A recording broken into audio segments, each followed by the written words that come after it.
let's remember how wars start. Iraq attacks Kuwait, claiming the Kuwaitis are slant drilling into Iraq's oil fields. U.S. President George Herbert Walker Bush pushes for a land war against Iraq.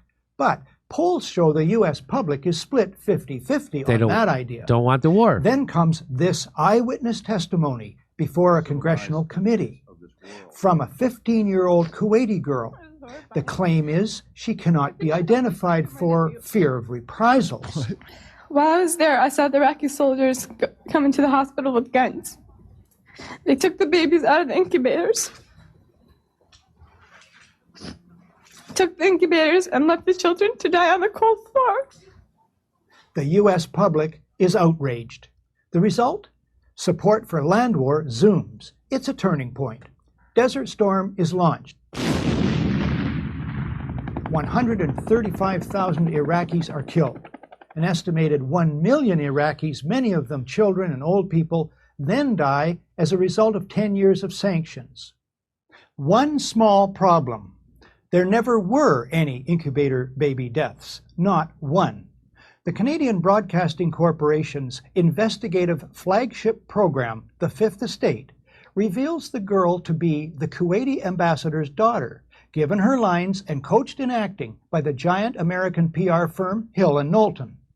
It's one phase in a $10 million joint U.S.-Kuwaiti campaign of deception. This man is lying.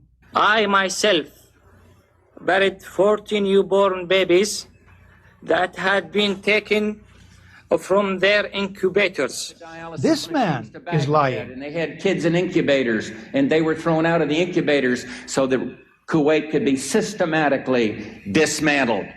There were a lot of people who participated in a conspiracy. Yes, an out-and-out conspiracy of fake organizations, false documents, fraud, and disinformation.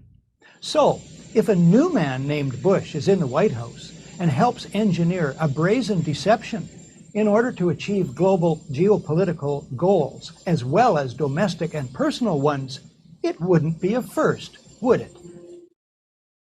No, it wouldn't. Here we are doing it in Vietnam. How did we get into Vietnam? The Gulf of Tonkin was completely made up. In 2003, former Secretary of Defense Robert McNamara admitted that the Gulf of Tonkin attack never actually happened. Oh, plus we hid that letter from Ho Chi Minh that said, hey, I don't want a war, I'm a big fan, but it never got to the president. So this is how they start wars, just so you know.